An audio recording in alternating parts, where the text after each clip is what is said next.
Thank you very much. Thank you.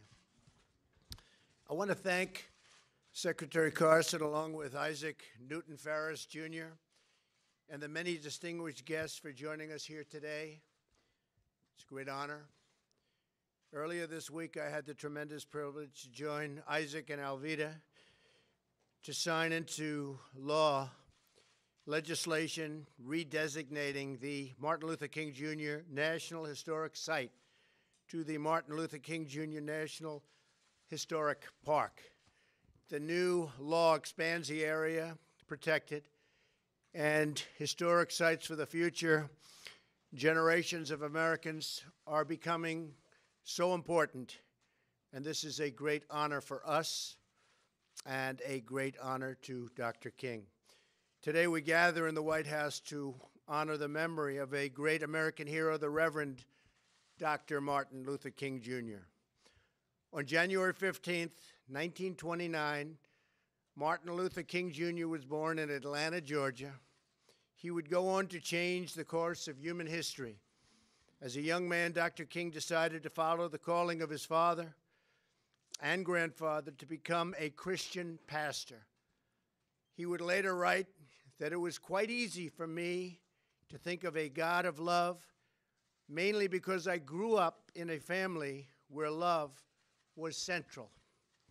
That is what Reverend King preached all of his life: love.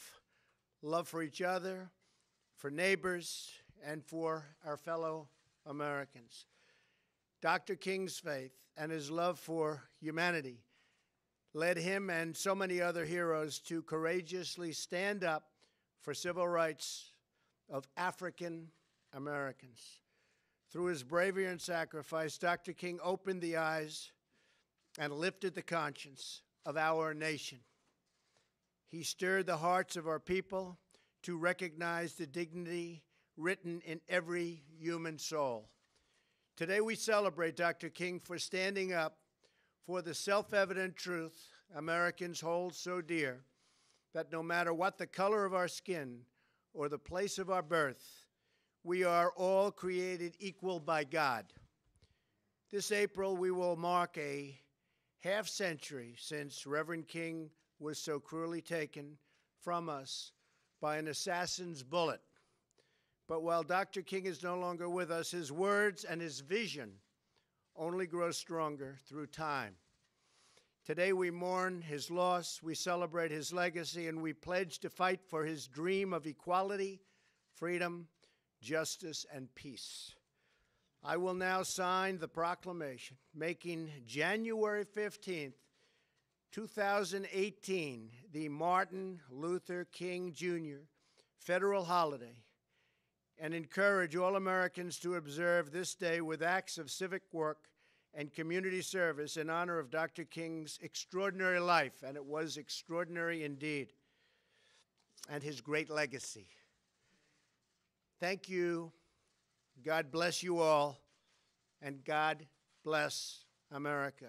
And with that, I'd like to ask a great friend of mine, Secretary Carson, for remarks. Then we're going to be signing the very important proclamation. Thank you very much. Ben? Thank you, Mr. President. It's an honor to be here today, celebrating this solemn occasion. And I thank you for signing legislation to designate the birthplace, church, and tomb of Dr. Martin Luther King as a National Historic Park. His monumental struggle for civil rights earned these places in his life, faith, and death the same honor as Mount Vernon and that famous humble log cabin in Illinois. This April, we will observe the 50th anniversary of Dr. King's assassination. I remember so vividly that day as a high school student in Detroit. Far from silencing his dream, death wrought him immortal in the American heart. His message of equality, justice, and the common dignity of man resounds today, urgently needed to heal the divisions of our age. Today we honor the legacy of the man who marched on Washington for jobs and freedom, achieving both for millions of Americans of all races and backgrounds. But his legacy also calls us to remember where these ideas, equality, freedom, liberty, get their power. Our good efforts alone are not enough to lend them meaning. For by what shall I be called equal to another man? It cannot be by wealth, for there will always be one richer than me. It cannot be by strength, for there will always be one stronger than me. It cannot be by success or happiness or beauty or any other pieces of the human condition which are distributed through providence. So perhaps providence alone is the answer.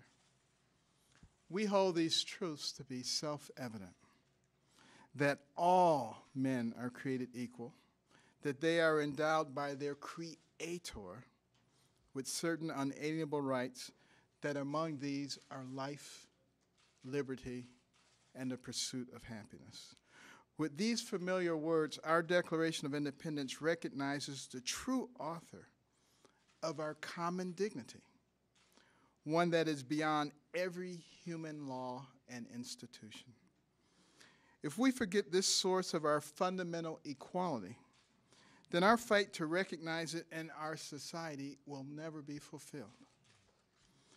This is a truth that Dr. King carried with him from Selma to Montgomery, from a pulpit in Atlanta to the steps of the Lincoln Memorial, from a cell in Birmingham to the entire world. This year, we will not remember his slaying as the ending, but as a beginning, as a moment when his truth rose stronger than hatred and his cause larger than death, as a moment when he called to new life with his Creator, before whom all men shall one day stand in equal rank, bearing with them no riches but the content of their character. If we keep this conviction at the center of our every word and action, if we look upon our countrymen as brothers with a shared home and a common destination, then instead of meaningless words rolling off of our tongue, we will truly create one nation under God, indivisible, with liberty and justice for all.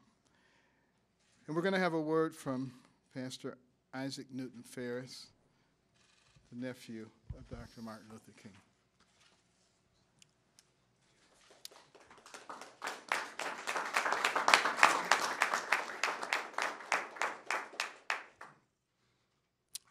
President Trump, Vice President Pence, and to all assembled here.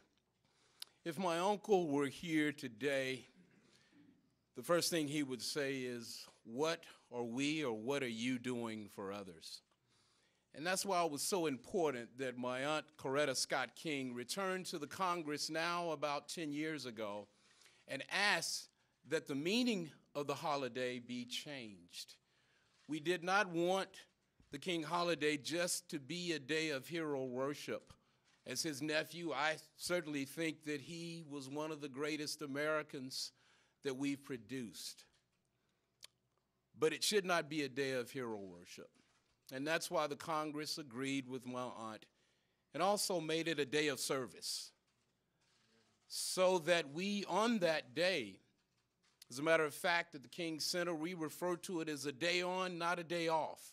It's not a day to hang out in the park or pull out the barbecue grill. Amen. It's a day to do something to help someone else.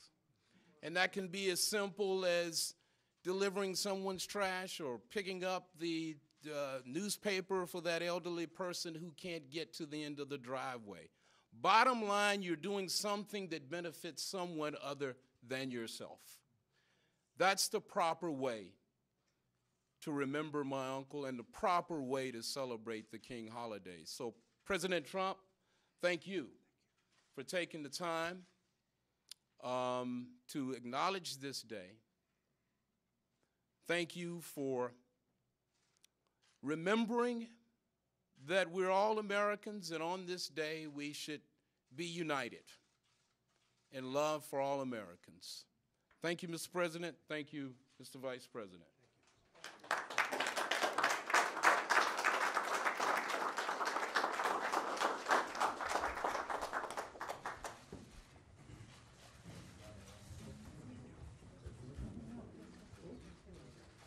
This is a great and important day, Martin Luther King Jr. Federal holiday 2018 by the President of the United States of America, a proclamation. Congratulations to him and to everybody. Thank you. Thank you.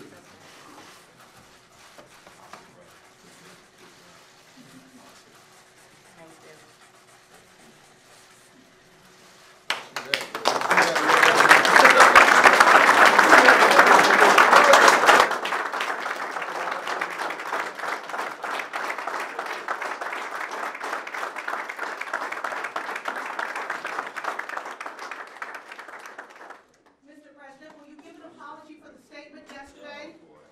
Mr. President, did you refer to African nations? You swear shithole. Mr. President, are you a racist? Mr. President, if anything happened to Mr. President, will you respond to these serious questions about your statement, sir? No, Mr. President, answer is I'm no. talking to the President, not I'm you, talking sir. to you. Mr. President, are you a racist?